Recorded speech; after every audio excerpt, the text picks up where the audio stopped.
All right. Good evening, everyone. Welcome to the onliners and the folks around the table over here as well. So a whole bunch of questions about God. And I think we need to just say by way of introduction, this is not a course that is intended to persuade you about the existence of God or his non-existence, because nobody can persuade you of that. In fact, I would predict that if you go through this course, two things will happen. The first is, at the end of it, you will know a great deal more about God. And my second prediction is that at the end of it, you'll be very frustrated. And the reason why you'll be frustrated is because, in essence, God is unknowable. There is this abstract, this thing beyond, and you can't just get it with your mind, because with your mind, you can argue it both ways. And you can drive yourself mad arguing it this way and arguing it that way. And throughout all the centuries, we've never resolved it. There are those who are believers, and there are those who are not believers. And that will therefore beg the question as to why we are running this course and what we intend to get out of it. But that will unfold as we go along. What this course does is it asks, I don't know whether you've watched the promotion, the video promotion. I thought it was absolutely brilliant. It was very, very funny. But they've collected 25 questions that people ask about God, and they've attempted to answer them. And that's what we'll try to do as well. Of those 25 questions, we will tonight deal with the first 4 very basic questions by setting the scene.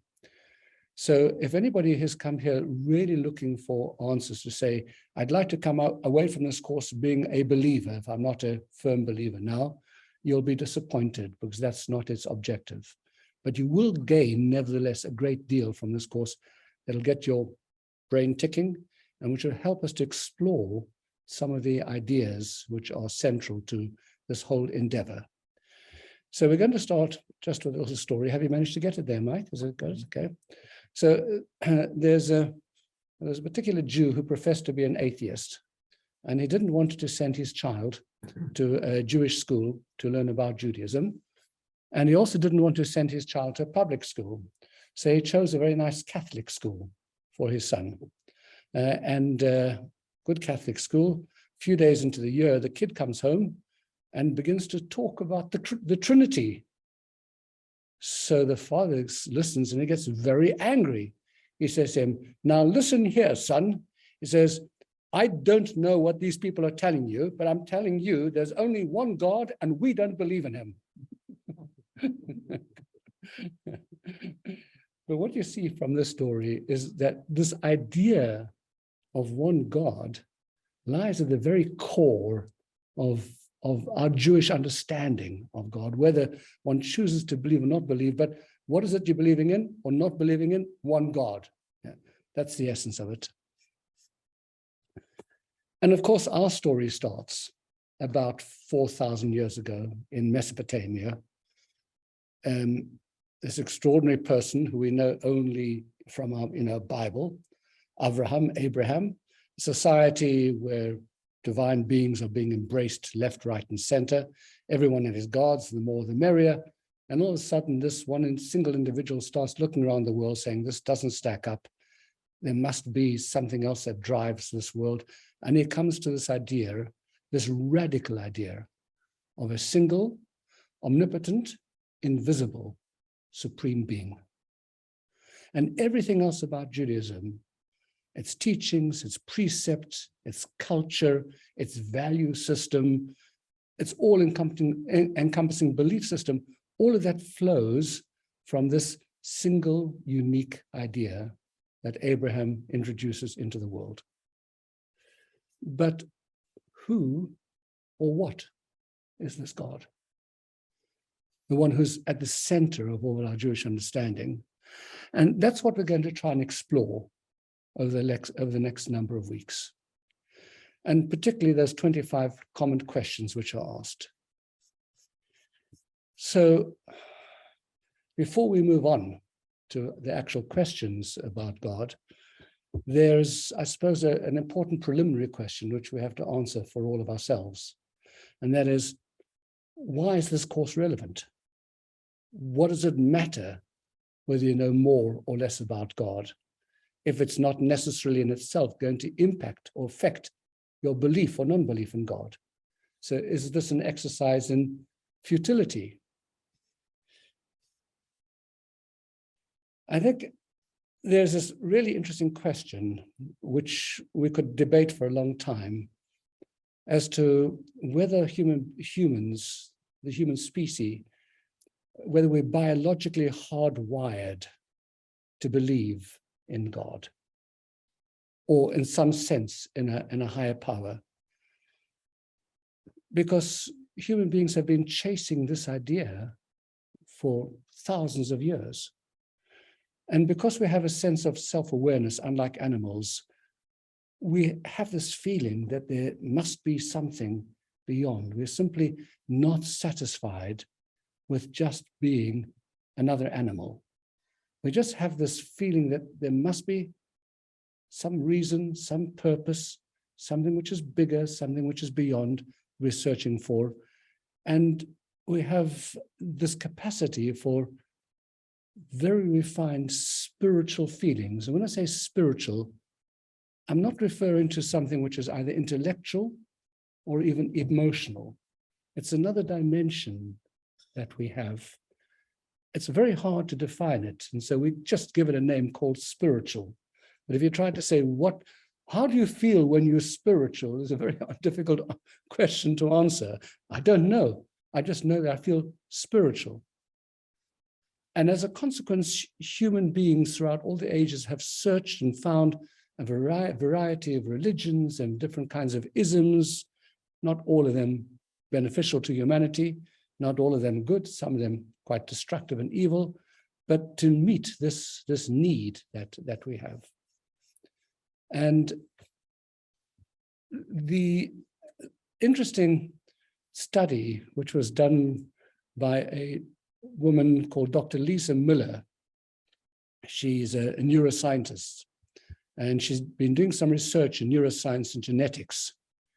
And she wants to argue two things: that the search, the need for spirituality is no different to the other drives, human drives, such as hunger or mating, sex, that this is another one of those core drives in a human being. But she wants to go further than that. And she says that not only are we universally equipped with an inclination to spirituality, but when our brains are, she calls the word awakened to this drive, she argues that we become more resilient and we become more robust, and it actually impacts positively on our mental and our emotional health. So in our first text, which you can, Simon, would you mind moving up a little bit so that you can share it with Mike? Text number 1, which is on page 3. This is from Lisa Miller, PhD, The Awakened Brain, the New Science of Spirituality and Our Quest for an Inspired Life. And she writes as follows. Now, I'm not sure whether those of you online all have the book. You probably know that you could have downloaded it in a PDF form, or you can actually purchase it. But I'm going to be reading all of the texts tonight for the benefit of those of you who might not have them and who are online. So, and you'll hear exactly what we're reading. Text number 1. Let's just check whether our coffee machine is working. Yes, hooray. Okay. Each of us is endowed with we're reading the text now. Each of us is endowed with a natural capacity to perceive a greater reality and consciously connect to the life force, page 3, to the life force that moves in, through, and around us. Whether or not we participate in a spiritual practice or adhere to a faith tradition, whether or not we identify as religious or spiritual, our brain has a natural inclination toward and a docking station for spiritual awareness. The awakened brain is the neural circuitry that allows us to see the world more fully and thus enhance our individual, societal, and global well-being. I didn't set out to study spirituality per se, she writes. My discovery of the awakened brain began with a desire to understand human resilience and to help people who are struggling. And bit by bit, striking data points in my patients' stories of hurt and healing helped me to see that spiritual experience was a vital, though overlooked component of healing. That's what she has to write. And then she concludes and says, I've discovered that the awakened brain is both inherent to our physiology and invaluable to our health and functioning. Now, you may wish to agree or disagree, but that is what she writes. Because the human being, in one form or another, is always seeking meaning and order and spirituality to know why we're here. And that inevitably leads us to a concept of God. So I guess in one sense, the answer to why we're here is because there is a certain kind of appeal in a course of this kind to try and better understand the nature of this drive and where it leads us to.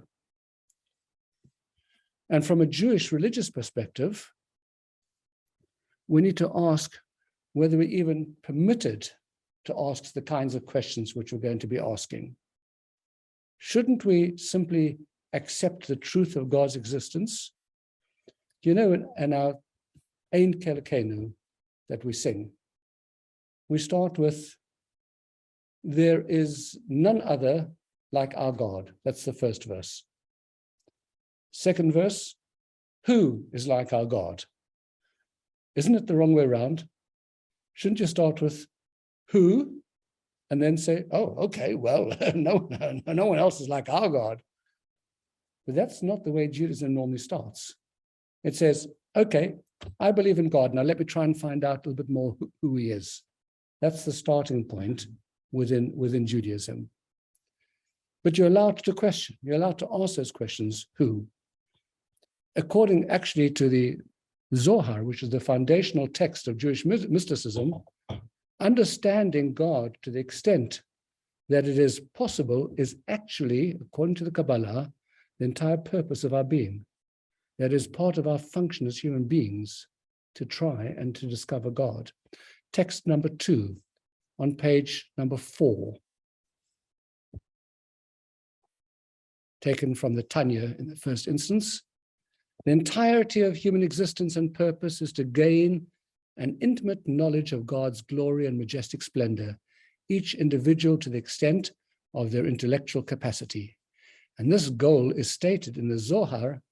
God created the world in order that we may know him. So it's a journey of discovery. The Baal Shem Tov tells a lovely story. Well, there's a lovely story told about the Baal Shem Tov, that on one occasion he was traveling with some of his students, and they came across a child crying at the side of the road. Crying at the side of the road. And so they got out to find out what the problem was, and the child says he was playing hide and seek with his friends, and they hid so well. He was the one who hid, and he hid so well that they couldn't find him, so they've gone away, and now he's crying. So they placated the child, they gave him a sweet or whatever, and they went on their way. And the disciples said to the master, you've always taught us that nothing happens by accident. Whatever we experience happens for a reason. What do we learn from this? And the Baal Shem Tov said, this is exactly what King David said in the book of Psalms.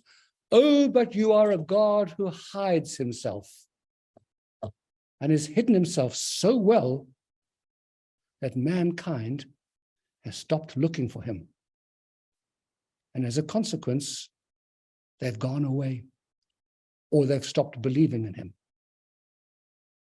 So asking questions about God is actually not the exclusive domain of the atheist or of the skeptic. It's a Jewish practice for the believer to ask questions. As a matter of fact, the first known systematic attempt to organize Jewish theology was by Saadia Gaon, the great Saadia Gaon in the 10th century, in a book called Beliefs and Doctrines. And in his introductory work, he explains why he felt that this work on beliefs and doctrines was necessary. And that's text number 3 on page number 5.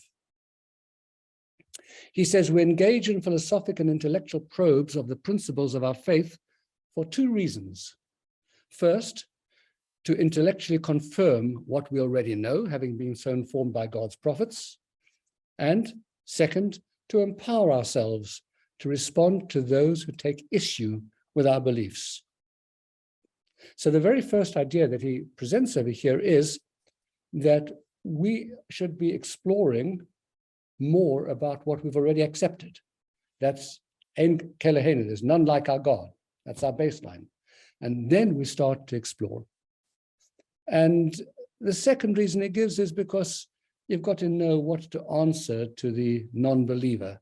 And there have been, by the way, throughout our history, a number of occasions when there have been very great debates between our rabbis and Christian theologians in front of the king or the ruler to try and prove the Jewish point of view.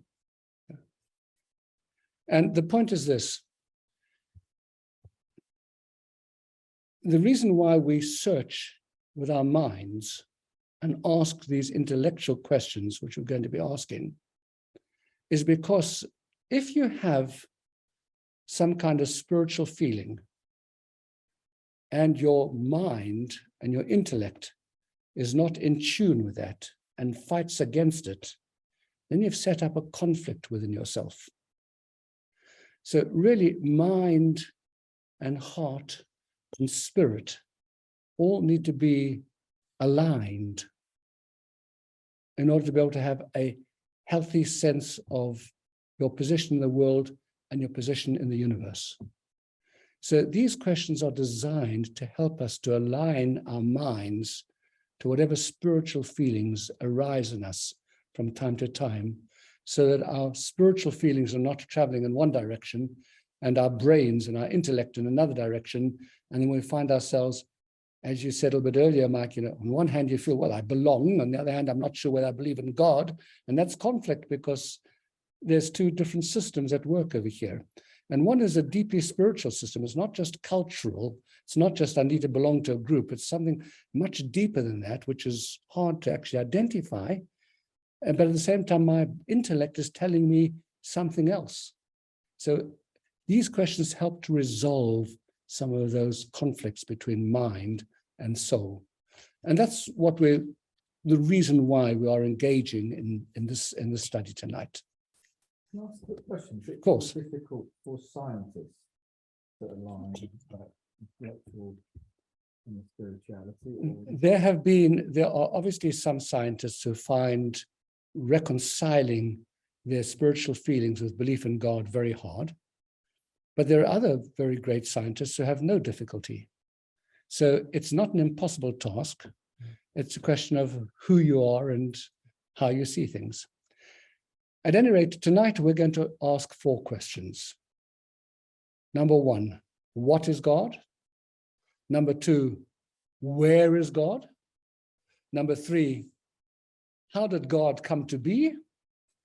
And number 4, the old hoary chestnut question, is God a he, a she, or an it?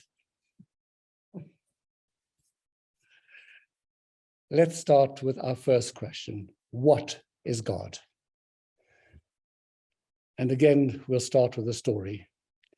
So the Ukrainian town of Berdichev, which is where the great Reb Levi Yitzchak of Berdichev, the great Hasidic master, lived. In that particular town, there was a Jewish, proud, self-proclaimed atheist who was very happy to share with anyone all of his views about a cruel, uncaring God and how he could be absolutely certain that God did not exist. And on one occasion, he happened to meet the Rebbe himself, Reb Levi Yitzhak, and he started to give him his whole spiel about God. Yeah. And the Rebbe listened very carefully. And when he concluded, Reb Levi Yitzhak said to him, actually, you know, we agree on a lot more than you would imagine. You know, the God that you don't believe in, I don't believe in him either. Certainly not the way you put him, not the way you've portrayed him. And so the very first issue that we face over here is that each one of us comes to a course of this kind with a preconception of what God is.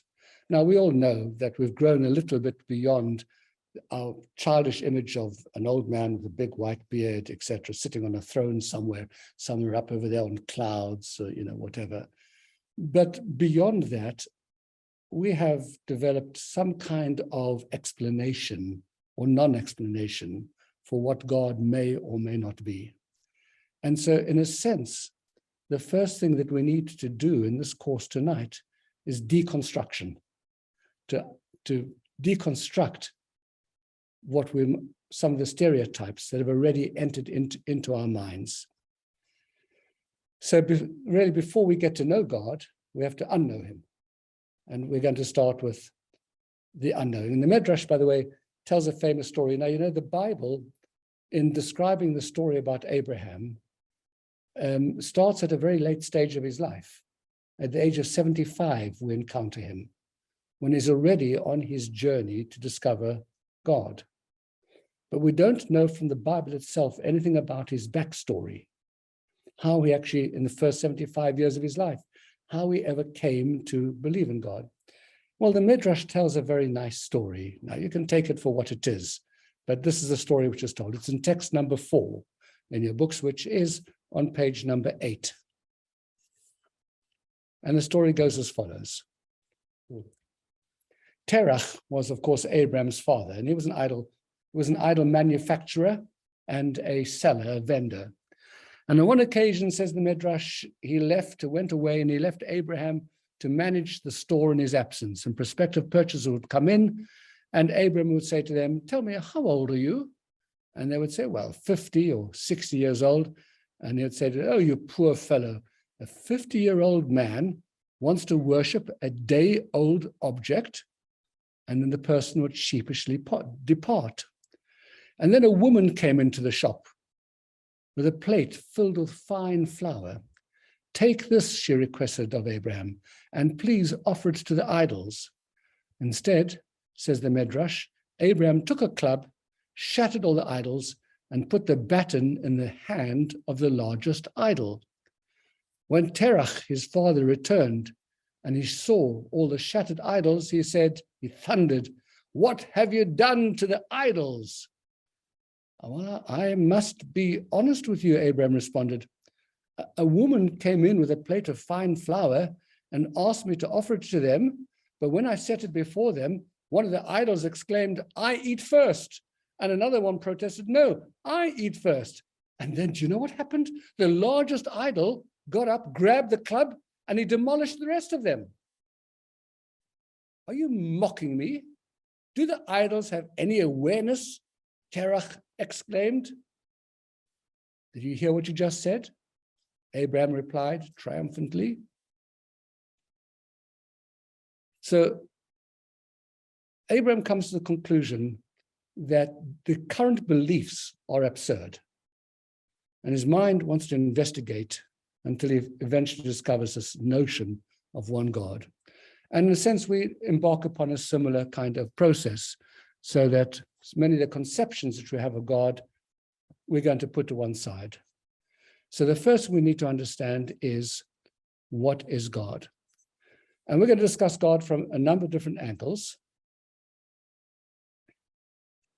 And we are going to say a lot of things about God. And that's a really important word that defines this entire course. We're going to say things about God,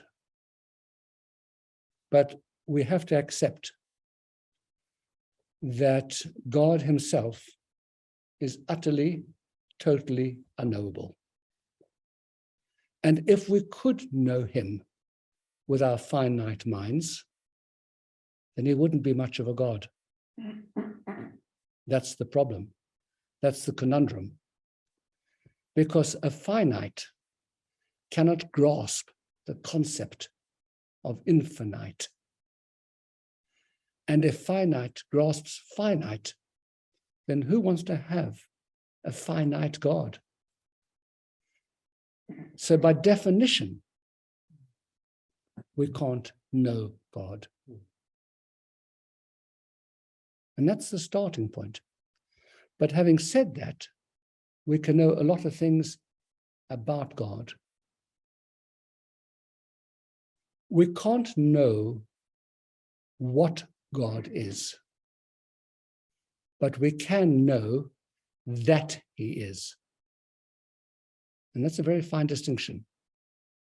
To know what God means you need to know the essence, understand his essence, which you can't do.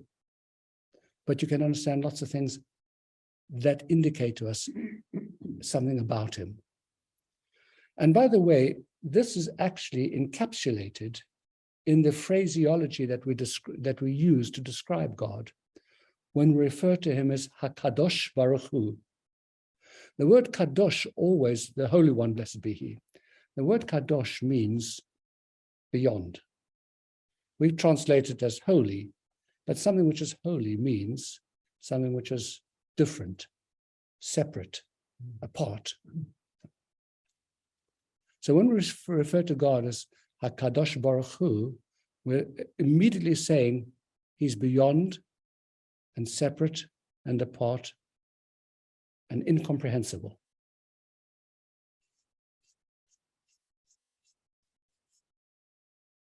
And this is what our text number 5 and student page number 10 says in the name of the Maharal of Prague.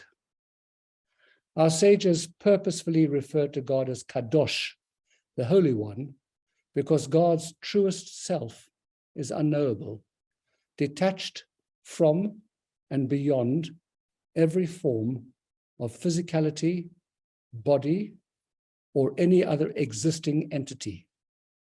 And it is therefore appropriate to refer to God as the Holy One, HaKadosh, because the word Kadosh is used for any entity that is removed or beyond. And our sages, he says, in their great wisdom, informed us of this truth through referring to God as HaKadosh Baruch Hu, the Holy One, implying that God is simple and transcends all that exists. And they intentionally chose a negative term to refer to God, which does not identify what he is, but rather denotes that he transcends all that exists. So we're talking about something, which is why I said you'll come away from this course feeling very frustrated, because by the time we've finished, you still won't know the essence of God, because he is unknowable. Can you feel him? Can you know him? Yes. But can you grasp him with your mind? And the answer is no. And there's a very well-known parable of a group of blind men who heard that there's a strange animal called an elephant. And this elephant has been brought to town, and none of them are aware of what this elephant looks like because they are blind. And none of them are aware of the elephant's size or its shape or its form. And so the group of blind men said, we must inspect it and touch it and see what we can find out about this animal. And so they start to grope about. And the first blind man's hand landed on the trunk. So he said, this being he's a thick snake. That's what he is. But another one had touched the elephant's ear, which seemed like a kind of a fan. Another one had his hand in his leg. He says, no, this animal is a pillar. That's what he is a pillar. And one placed his hand on the side of the elephant and said, no, you're all mistaken. This animal is a wall. That's what he is. Another one felt the tail. He said, you've all made a mistake. It's a rope. That's what it is. And the last one feels the tusk. And he says, it's very hard and smooth and pointed. No, this animal is a spear. Okay. They fell into the trap of failing to understand the difference between what is and what is about the animal. What is the animal? It's an elephant. Can I say things about the elephant? Yes, I can say it's got this, that, this feature, that feature. And this is an analogy for what we can and can't say about God. We can't say what he is, but you can touch different parts. But don't make the mistake of thinking that that part which you've touched defines what he is.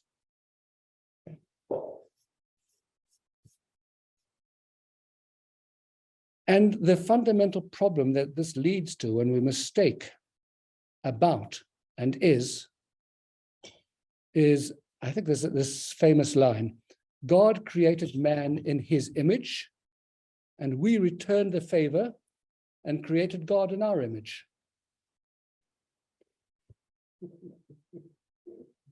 And the problem is that we project onto our image of God what we think he might or should be.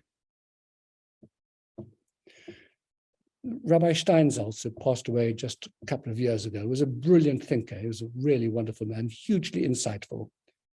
We knew him well. And he says, he asks the question, why as a nation do we Jews have such an obsession with idolatry? If you even a cursory review of the Bible, the Chumash, particularly in the book of Deuteronomy, when Moses is speaking to the people about to go into the land, over and over and over again, he hucks them and hucks them and hucks them about idolatry. If you read the whole story of the prophets and the book of Kings, it's all about the people turning time and time and time again to idolatry. What's the big deal with idolatry, for goodness sake? They didn't realize that it's a nonsense. And Steinsaltz is very acute and very clever. And he says, he defines idolatry. Take a look at page number 10 in your workbooks. This and the next are very subtle pieces over here, and an incredible insight from Rabbi Steinsaltz. He says, one of the special things about Jews is a certain mental quality that undoubtedly exists in other nations, but is more predominant among us. And this is an inclination to idolatry, toward idolatry. It's not easy to define idolatry because the term applies to such a broad range of things, but in the more general sense, idolatry is not specifically the presence of real and concrete statues or as the multiplicity of gods, but the creation of what the Bible calls other gods. That is, the turning of some entity, as it were, into a supreme goal, turning it into a god. And this is the most abstract and superior aspect of idolatry. But this, like the material cult of idols, is in complete contradiction to the essential faith in one God. So then he continues to say, and he says, by the way, goes on to explain that when you look at the various cults and religions that have grown up, particularly in our age, he said, isn't it amazing how many Jews are attracted to them? In some instances, more than 50% of the adherents of these new isms and cults are Jews. Even the secular, the atheist movements are also filled with Jews. The nationalist movements are filled with Jews as well. And all of these are a search to try and make God less abstract, to have something, because he says, well, let's take a look at text 6b on page 11. Belief in God includes from the start, beginning with the 10 Commandments, two components that everyone finds difficult to grasp and to identify with. The first is the perception of God as the one and only, who is therefore all-embracing and all supreme and divine and above all comprehension, and therefore far above any personal relationship or something defined and specific. And to this is compounded another difficulty, which is a faith that is entirely an abstraction, which does not allow any image, form, or other experience that can be grasped. And idolatry in all of its forms destroys this unity and replaces it with entities, whether few or many, that can be defined and grasped. Because idolatry is an attempt of simple people to give some kind of form to the divine image, which they can then develop into a closer and a more concrete type of relationship. And the temptation to identify with and serve something which can be understood and recognized and to some extent felt and sensed is very great. So you see, we crave spiritual experiences, but it is so hard to relate to the Jewish God because he is an abstract, the ultimate abstract, the ultimate beyond. And we crave for something that is more formed, more graspable, something which you can, if you can't touch it in a physical sense, like a real idol, but something that I can identify with, that I can relate to, something that I can form a much closer personal relationship with. And therefore, in these cults, if it's going to be a religious expression, you've replaced your need with something which is more tangible.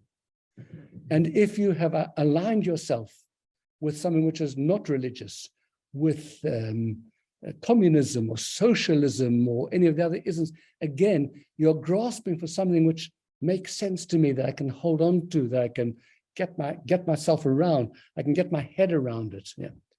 And that doesn't work with our Jewish God. He's too beyond, he's too abstract, he's too unknowable.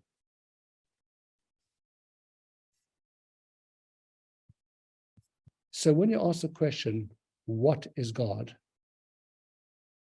The answer is beyond.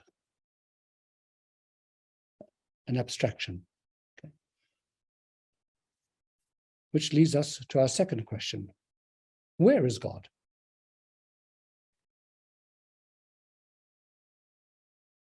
You know, once again, a story, just to keep things a little bit lighter.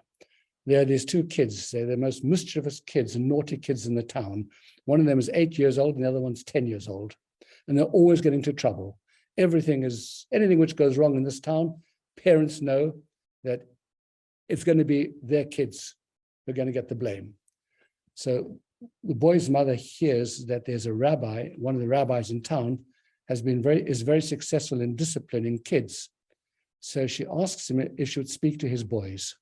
And the rabbi says, yeah, okay, but I need to see them individually. So the mother sends the 8-year-old first in the morning, and the older boy is going to see the rabbi in the afternoon. So the kid, this young child, walks into the rabbi's study, and is a man with a huge, big, booming voice. And he sits the kid down in front of him, and he says to him, "Where is God?" And the kid's mouth like drops open. He makes no response, doesn't know what to say. So the rabbi repeats him, "I said, where is God?" And again, the kid makes no attempt to answer. So the rabbi raises his voice and shakes his finger in the kid's boy's face. He says to him, "Where is God?" And the kid screams and bolts from the room, and he runs home, and he goes and locks himself in a cupboard and slams the door behind him. his older brother finds him in the closet, in the cupboard, and he says to him, "What happened?" And the younger brother is completely out of breath, sobbing, says, now we really are in big trouble. He says, this time God is missing and they think that we did it.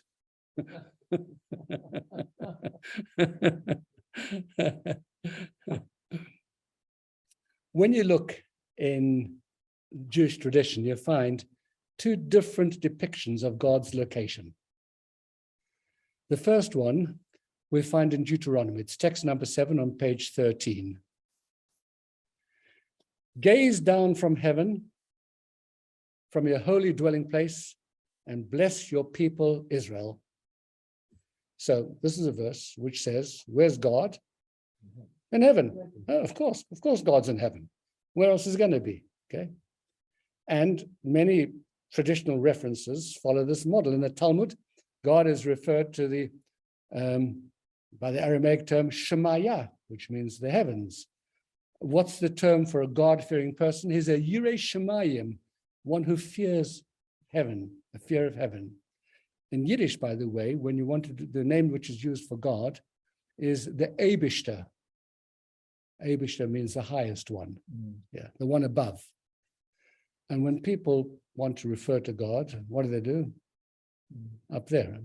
So instinctively kind of have the sense that it's hanging around somewhere up over there. On the other hand, there are other sources that refer to God not as being in the heaven, but as being everywhere. And we find this, actually, we say this in the Kedusha, Kadosh, Kadosh, Kadosh, Hashem Tzvaot, holy, holy, holy is the God of the heavenly hosts. Melo chol haaretz kavodo. The entire world is filled with his glory. So we've got this question. Is God in heaven or is he everywhere? Okay. Each one of these depictions has a problem. If you want to relegate God to the heavens, you are limiting where he is. Okay. On the other hand, if you want to describe God as being everywhere, that sounds a lot better, but it's also problematic. Because what you're really saying when you say that God is everywhere, what comes first, everywhere or God? If you say God is everywhere, which is coming first, God or everywhere? It sounds like a silly question. Let me put it in another way. There's a table here. It occupies space.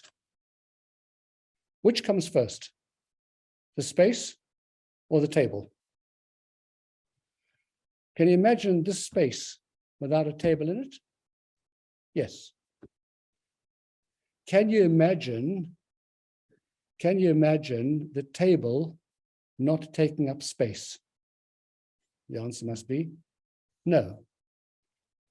If you ask the question, who brought the table here? You would have an answer. Probably Lorenzo Stanley. Okay? If you were to ask, who brought the space here? You have a problem. So when you say God is everywhere, despite our best intentions, we are really saying God fills space, like the table fills the space. The space was there first, and then God fills it. And that's a problem, isn't it? Because that's not the God that so got to be some precedent. Okay. So where is God? Interestingly, there's another word which we use for God in some contexts, and the most famous context is when you are offering the blessing of consolation. And you know to say, Hamakom yinachem etchem. Hamakom means space.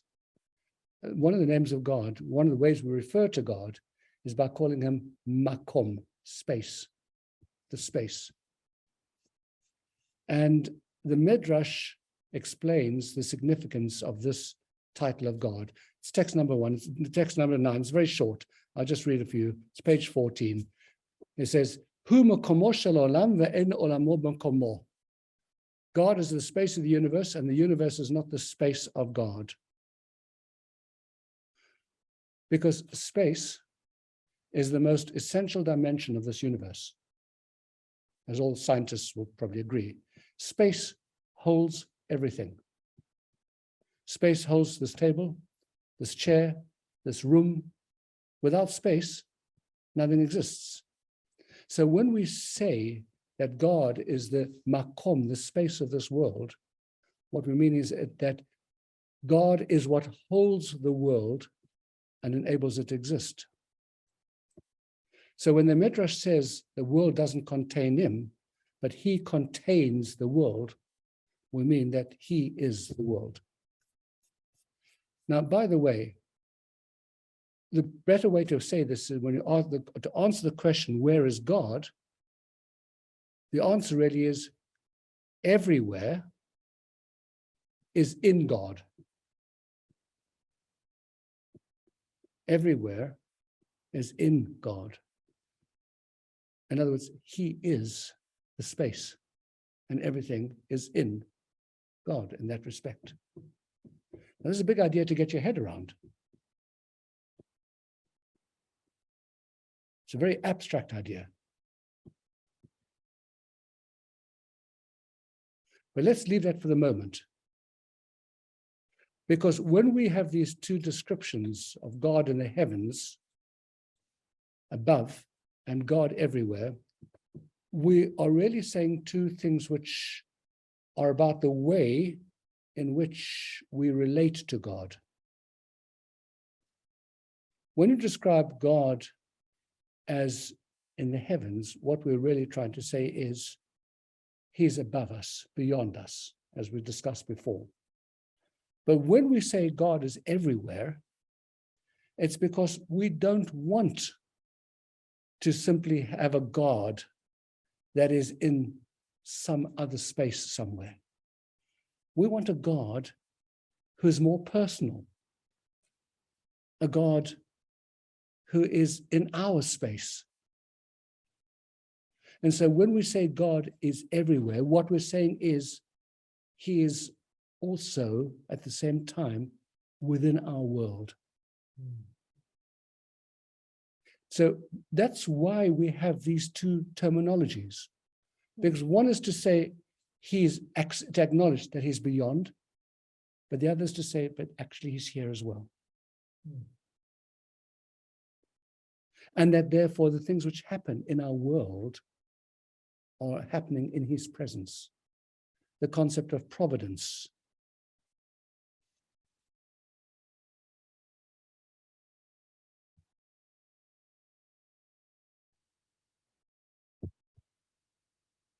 Well, those are some big ideas, but actually there is a simpler and much more accessible way to answer the question, where is God? And I mentioned it a couple of weeks ago in a sermon to a Bar Mitzvah boy, a Bar Mitzvah girl. It's from the Kotzker Rebbe, Rabbi Menachem Mendel of Kotzk, 19th century Hasidic master who was famous for his one-liners, for his sound bites. And he turned around to his students on one occasion and said to them, where is God? He asked them this question. And his students were astonished and said, no, wait a minute, Malay Chol Ha'olam, the whole universe is filled with God's glory. No. He says, you make a mistake. You made a mistake. He says, that's not an answer. So I said, what is the answer? He says, where is God? The answer is, wherever you let him in. That's where he is. Wherever you let him in. So it's fine to talk about God up there, God all around, but actually, the most important answer to this question is, God is where you let him in.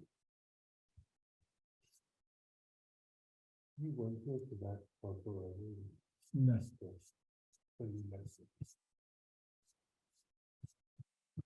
Our third question tonight.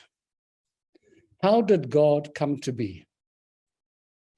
Now, the reason why we need to ask this question is because when you meet someone, one of the first things you want to find out about them, you want to have a personal relationship with them, you start asking them all kinds of questions about themselves. So, who are your parents? Where did you grow up? What school did you go to? What is your background? And all of these are important questions because we familiarize ourselves with that individual by asking these questions. And in a genuine relationship with God, we want to ask these questions as well. How did you come to be? Who are you? Where are you from? Etc. How did you start? I'd like to get to know you. I'd like to get to know a friend to the extent possible.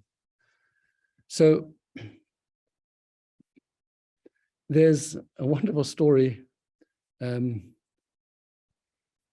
is told by Stephen Hawkins in A Brief History of Time. He says, a well-known scientist was once giving a public lecture on astronomy. And at the end of the lecture, a little old lady in the back of the room got up and said, "What you have told us is rubbish," she says. "The world is really a flat plate supported on the back of a giant turtle." While not wishing to demolish this absurd theory by bringing to bear the masses of scientific evidence that he had at his command, the scientist decided to gently dissuade his opponent by making her see some of the inadequacies of her position. "If your theory is correct, madam," he says to her, "what does this turtle stand on?" "Oh, you're a very clever man," she says to him, "and that's a very good question. But I have an answer to it. The first turtle stands on the back of a second, far larger turtle who stands directly beneath him." "But what does the second turtle stand on?" persisted the scientist. To this, the little old lady crowed triumphantly, "It's no use, sir. It's turtles all the way down."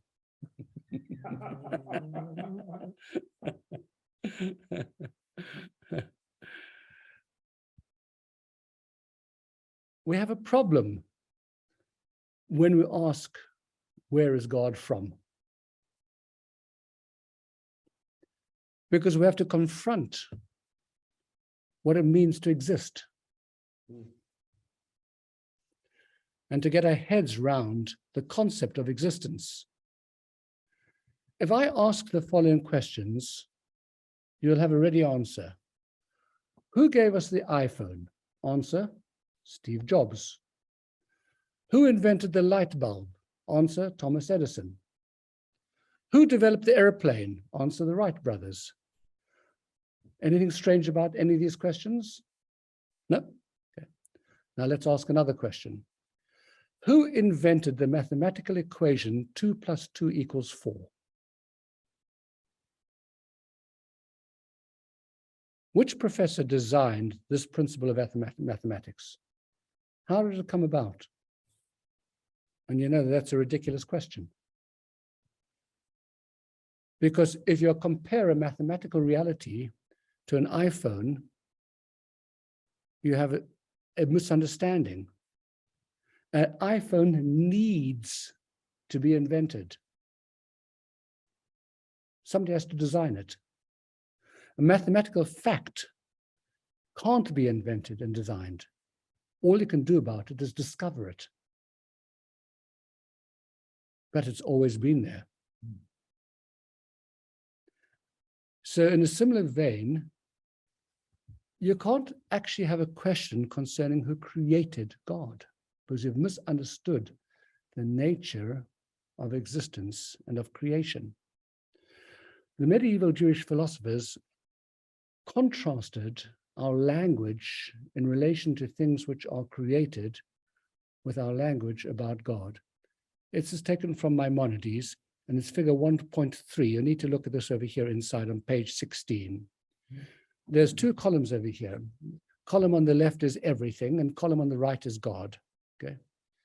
An entity that exists in the column of everything. There's an entity that exists, and on the God side, an existence that is unlike any other form of existence. On the everything side, there's the concept of a contingent existence. And on the God side, there's a necessary existence. On the everything side, there's a dependent existence. And on the God side, there is an independent existence. What we're saying over here is that God's existence is unlike any other. Not because he's omnipotent and omniscient, etc., but just in terms of existence. He's radically different to anything else. Everything other than God is a contingent existence. Contingent means that it doesn't have to be there. It can be there or doesn't have to be there. When you talk about God's existence, it's a necessary existence. It has to be there by definition, and therefore it has no cause. Every existence has a cause. One thing leads to another. God has no cause. Once again, the finite mind can't grasp this concept of infinity.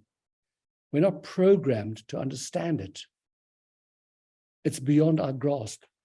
It's beyond thought. By the way, when I studied philosophy, Kant was the one who came closest to what we're saying over here. There's a certain kind of form of thinking with which we are imbued or created. Our mind thinks in a certain kind of way. It takes a concept, it draws it into our thinking format, works with it, formulates it. But if there are things which are outside of this thinking mechanism, this brain over here can't grasp it. And the idea of a necessary existence, a non-contingent existence, is something which is very hard for us to understand. We don't understand forever because it's beyond our experience. We can only in our lives understand transience, not permanence, because we see it all around. Where are our parents? Where are our grandparents? Life was transient. Everything in the world is transient. The very first foundational commandment to Moses in the Bible was when Moses asked him, "Who are you?" And the answer is fascinating. It's text number 10a on page 17. Moses said to God, "When I come to the children of Israel and I inform them the God of your fathers has sent me to you, they will say to me, 'Hey, what is his name?' And so what should I tell them?" See, if I call my dog Charlie, it doesn't tell you anything about my dog. It might tell you something about me, that I've given him a stupid name. It doesn't tell you anything about my dog. Okay. On the other hand, if I have a machine in my house which is called an electric heater, it tells me something about what it does. So when Moses says, "What is your name?" what can I tell them is your name? He doesn't want to tell them, "Oh, his name's Chaim Yankel." Okay, good news, folks. The Almighty's name is Chaim Yankel. I found it out. It wants a name that says who you are, what you are. Are you an electric heater? What are you? So they wanted an expressive name. And what does God answer? Text 10b, still on page 17. Vayomer Elokim al Moshe, and God says to Moses, Ehyeh asher ehyeh. Isn't it great? The word ehyeh is from the word haya, which means to exist. God says, I am the existing being that is the existing being.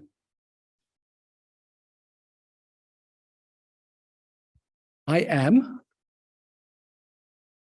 Now, he could have said, I am smart, I am generous, I am introverted, I'm absent-minded, I'm cruel, I'm kind, whatever. When somebody says, I am, you expect them then to ... I am something. That's not what God answers. I am that I am.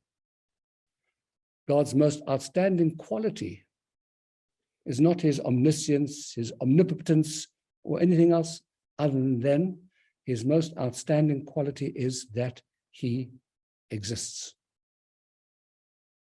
Ultimate existence. And that's what we have to grapple with in our minds.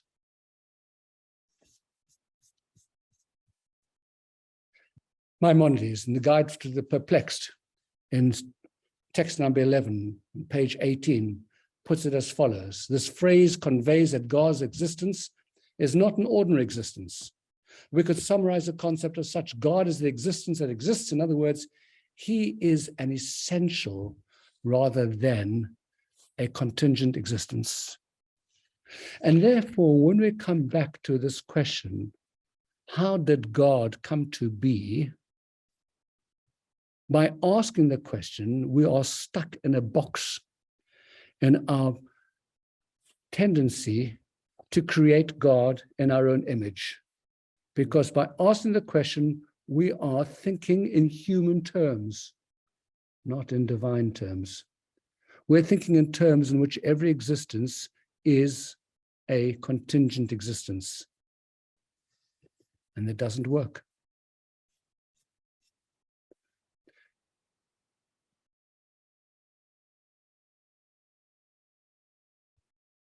By the way, there's the story of, the story of the Chelmites, all the stories about the foolish people of Chelm. Well, they heard big news. They heard there's this thing called a locomotive. Up until then, just horses and carts. So they sent one of their wisest to the big city to confirm the rumor. Yeah, and they couldn't believe there's such a horseless carriage. It can't be. So the messenger arrives in Warsaw, goes to the train station. He watches this amazing thing of a train coming to the station. He's filled with amazement. He goes to the train's engineer, explains to him, how does this whole thing work? And the engineer explains to him how the principles of a steam engine, self-propelled locomotion. It is revolutionary in the world. And then he goes to the conductor and asks the conductor, how does it work? And when they're all finished explaining it, he starts going through the entire train, looking under the seats, looking in all the compartments, underneath the train cars. So, what are you looking for? He says, you foolish people, says the man from Chelm. He says, from time immemorial, motion has been powered by a horse. Okay? Somewhere in this contraption, you have hidden a little horse, and I'm looking for it. That's what happens when you get stuck in your own conception. Who created God? It's a question which comes out of our own box in thinking. It's not a question you can ask. Because God, by definition, is not created. So we come to our final question for tonight. Is God a he, a she, or a they? Okay. Actually, after what we've learned so far, this shouldn't even be a question, because if God is unknowable, then he's totally beyond he, she. Once again, he, she, it, etc. Our own conceptions. We've got to put people into a gender box. If they don't fit into a gender box, they don't exist. Okay, you can be transgender. You can move from one to the other. You can be ambidextrous. You can be both. But you have to have something. It can be fluid, but there's something. So who is God? So I mean, I suppose God is genderless, is non-binary.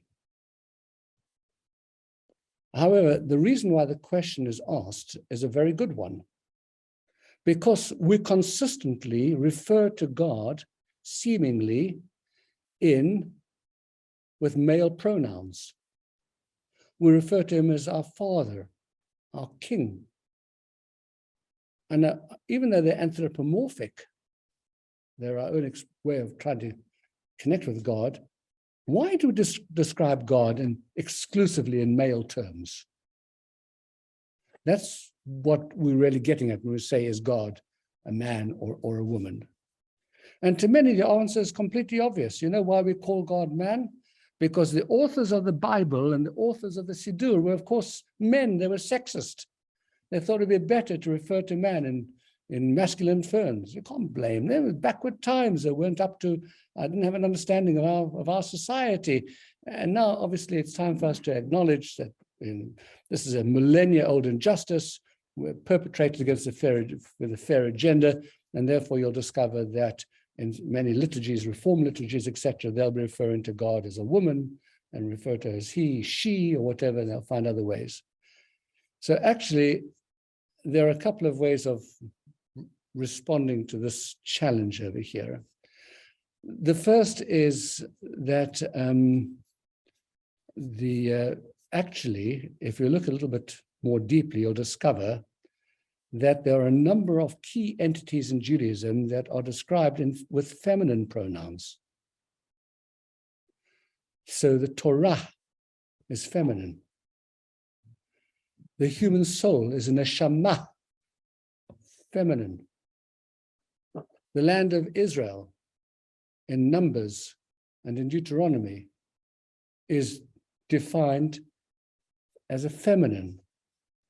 Shabbat is feminine. So there are lots of things which are feminine. So the question now is actually a deeper question. Why do we attribute some things masculine and some things feminine? What's actually happening here? Well, first of all, there's a very simple answer to it, because Hebrew, like other languages, apparently such as French, I'm not a great French speaker, all nouns in Hebrew, not only pronoun, in English, pronouns have to be gender specific, but nouns don't have to be. A table doesn't have to be masculine or feminine. But in Hebrew, you have to be every noun has to be either masculine or feminine. And the reason for that is because Hebrew doesn't have it. There's no word for it. So you've got to jump one way or the other. That's one question. There's got to be either zeh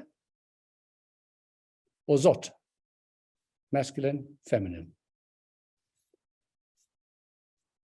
But actually, there is a deeper reason for this as well.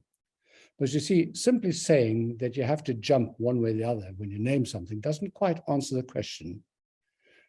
The question you would ask is, how come on Rosh Hashanah Yom Kippur we sing our Father, our King, our Vinu Malkeinu, instead of saying our Mother, our Queen? Who said we had to define God as masculine as opposed to feminine? Actually, even though we said that God is non-gender specific in his essence, interestingly, when you look at the text number 12, which is on page 20, about the creation of the human being, we are told that God created the human in his image. In the image of God, he created them, male and female, he created them. So he's saying, God created human beings in his image. And who did he create? Male and female in his image. So therefore, what we're really saying is that in some sense, in God, there is male and female. Okay? What is male and female in God? And the answer is to be found actually in the idea of intimacy. when you describe a marriage, loving and together, etc., but the ultimate expression of marriage is intimacy, intercourse.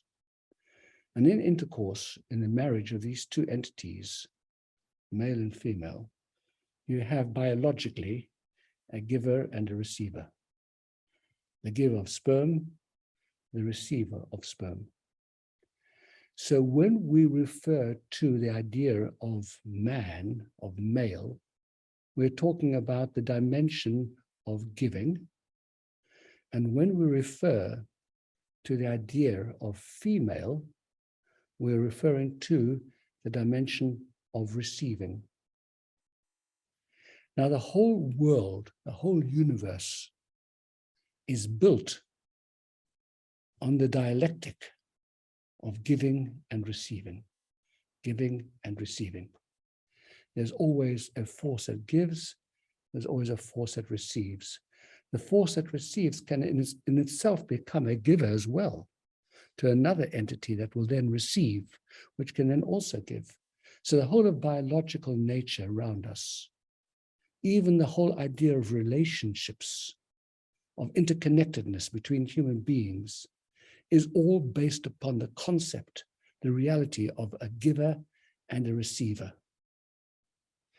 And in this, the structure, the spiritual structure of the universe, when we talk about God, the Shekhinah, the divine presence, feminine, God, masculine, we're talking about in those times when we see God as a giving force and we see another entity as a force that receives spiritual input from him.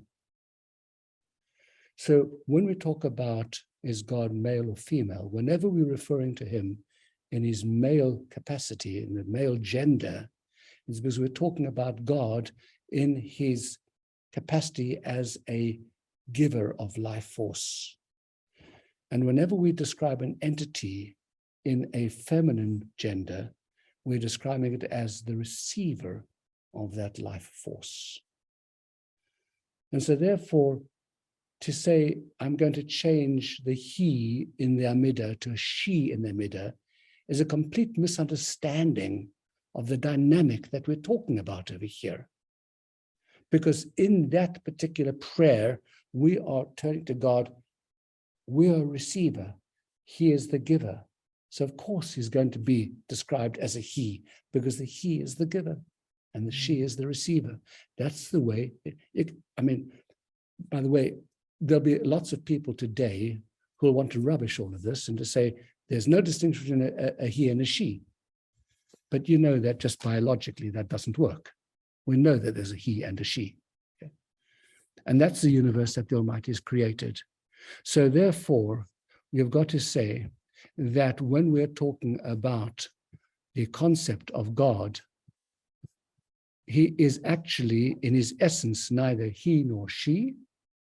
But when we are referring to God in terms of his interaction with the universe that he created, for our purposes, as we see a giving force, we'll refer to that from our own experience of male, female, as a he, and in our own experience, a receiving force as a she.